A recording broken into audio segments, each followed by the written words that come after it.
Hello BookTube, welcome back to AusLit 101, and today we're moving on. We still are obviously, in the Gold Rush era, but we're moving on to this major event called the Eureka Stockade Rebellion.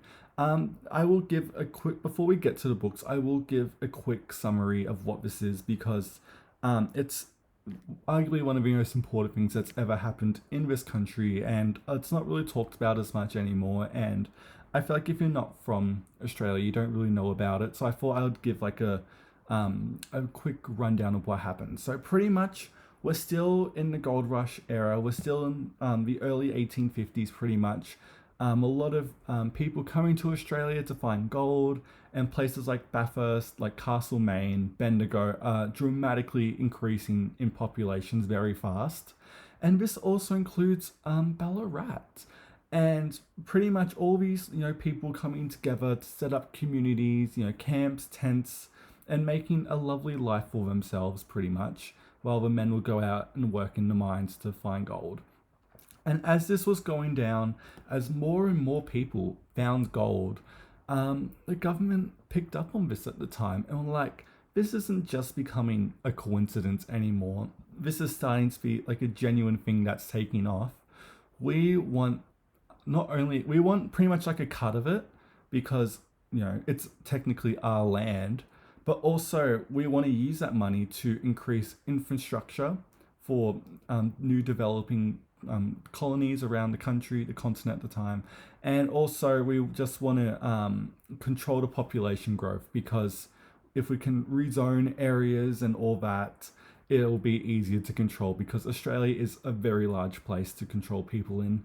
And so, what they came up with this plan, this idea, and pretty much what the government done to capitalize on the mining boom was to create a mining license fee that every miner must have to work in the gold fields.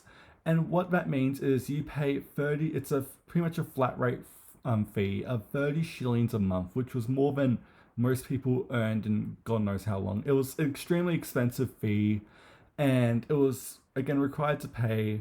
And what's interesting is that historically, looking back at Australia back then, because we were still bringing in criminals and convicts from other countries too. So all of a sudden let's say you're being sent here from England at the time, and you're like, well, I'm gonna go to Australia because all these people are finding gold. I'm just gonna steal and rob people in the gold fields and just live like that. And that's exactly what happened because the government put no guarantees or like benefits to this forced mining fee license. And so that obviously put people were mad, and it got even more intense, let's say, when the police started to conduct regular, like random license checks on people. And this aggravated a lot of miners because a lot of people couldn't obviously afford that tax. And pretty much the police were extremely violent and aggressive and abusive, and it became a place of complete unrest and building, fermenting chaos seeping to the top, pretty much.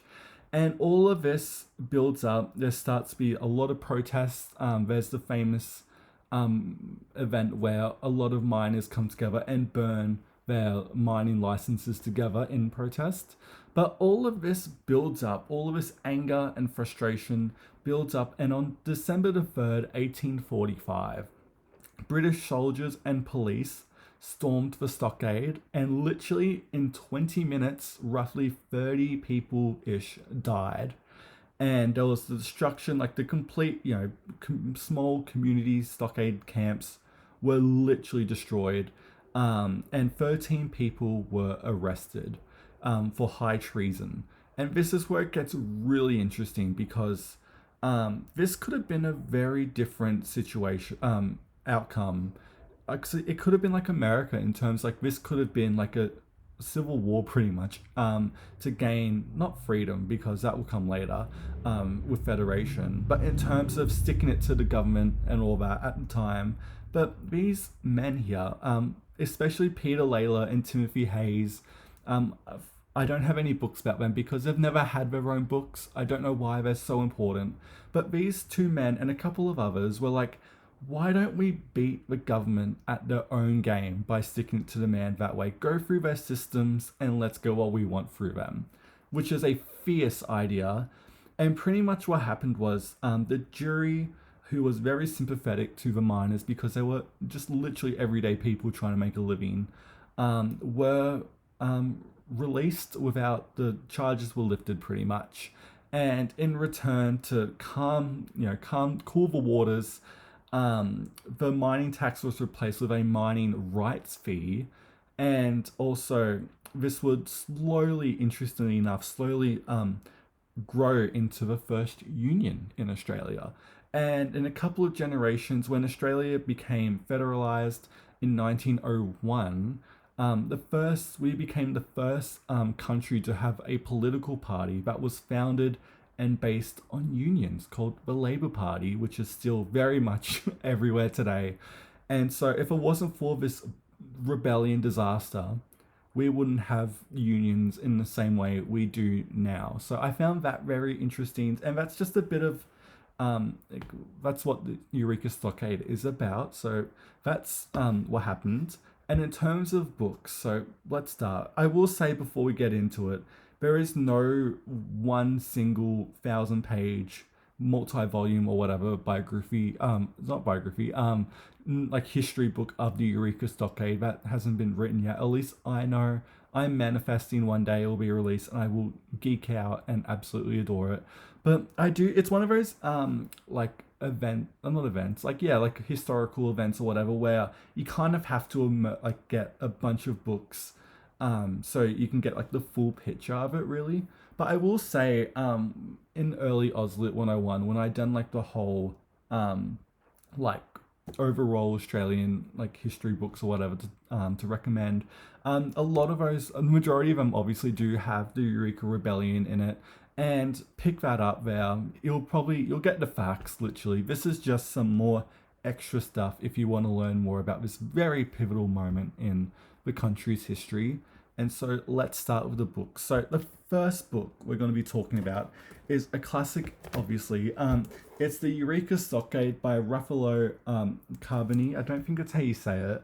And of course, got the Australian Classics edition here. It's got a very lovely illustrated painting cover with a big wraparound. And this is important because this is the only first-hand account we have of the Eureka Rebellion that isn't like legal documents, whatever. This is the only eyewitness account. And it's very interesting. I will also chuck in a recommendation for Stages of the Revolution by Desmond O'Grady. That's the only full-length biography of Ruffalo. He was a very interesting man. He arrived in the goldfields in Ballarat in 1853, and he became a member of the Miners' Rights Central Committee. And after the rebellion, he was one of those people. He was one of the 13 that was arrested for treason. But when the charges were dropped, he's like, I'm getting out of Australia. This is too crazy. And he went on to travel to Jerusalem and just do a lot of hot girl stuff, really. Again, he had a very interesting life before he came to Australia. It was a very, I don't kind of think of the word, but he had a very long history in Italy. Let's just say that. But again, if you want a biography, I'll chuck that into. But yeah, the only eyewitness account, if you want to do what was going on at the time, this is literally the only one you can really go to outside of legal documents pretty much. So this one I'd also recommend. I don't have this book here. It's Eureka Stockade by Gregory Blake, and this is very much just a straight ahead, here's what happened, accessible non-fiction book about it.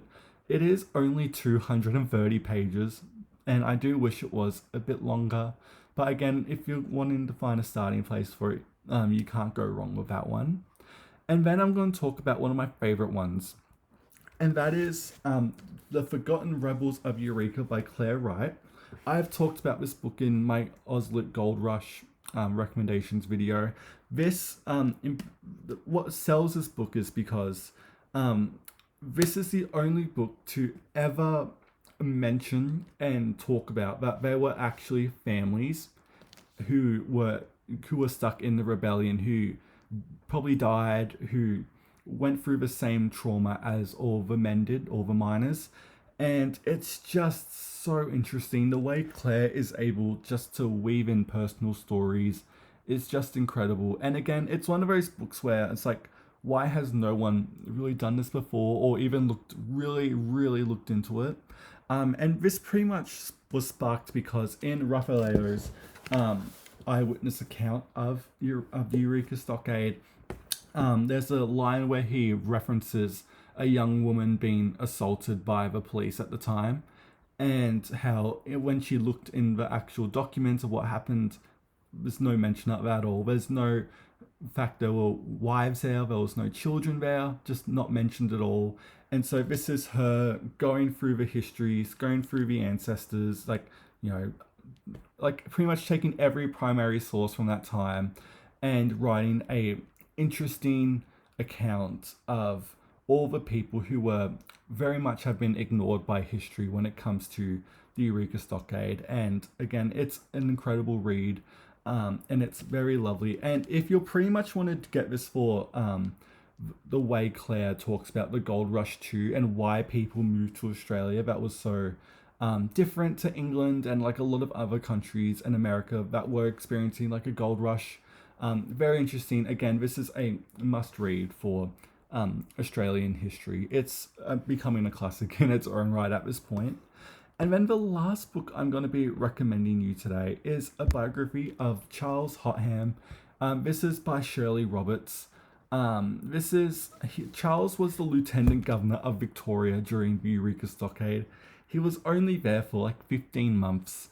And he is very much being considered the villain of this whole event, in terms of being like the main face of the person who imposed these tax, who was very unreasonable and uncroppable with the miners. And Shirley claims this is unfair, and she does a book about how this is again unfair, and shows and pretty much explains how there were other people, who had bigger power over Charles, but because of his inexperience, he was very much paved over by more powerful people who wanted the mining fees to, be pushed in and enforced and all that. I will say it is very interesting, and I mention this because it's literally the only time anyone would ever write a book about Charles, like ever. And so I feel like it is admirable for that, but also very much Shirley does a great job summarizing the rebellion. I think that part of the book was really great. She does, however, really tend to cherry pick her evidence and her reasonings. There are some large assumptions being made right there. Again, I think it's admirable the fact she would take someone who's been relegated to, the villainry and completely forgotten about as Charles, but it is very biased. And also, I don't think Shirley Roberts was a historian, because you look, I don't have a copy of it now because I unhold it, but you look through the bibliography and there's literally like barely anything referenced at all, and that was a bit of a sign. But throw that out there if you want to do something a bit more niche. If you want to do a bit of a biography to do that. But yeah, that is some of the books I'd recommend if you want to start learning and reading about Eureka Stockade. Again, this isn't everything at all. I could have kept on going, but I feel like to keep it niche and only a handful of books, because we're going to have a lot more books coming up. But yeah, if you have any recommendations about the Eureka Stockade or any comments or whatever, please let me know in the comments, because I will keep an eye out for books. I always keep an eye out for when like new histories of Eureka kicks in. I love it so much. And yeah, thank you so much for watching BookTube, and I will see you next time.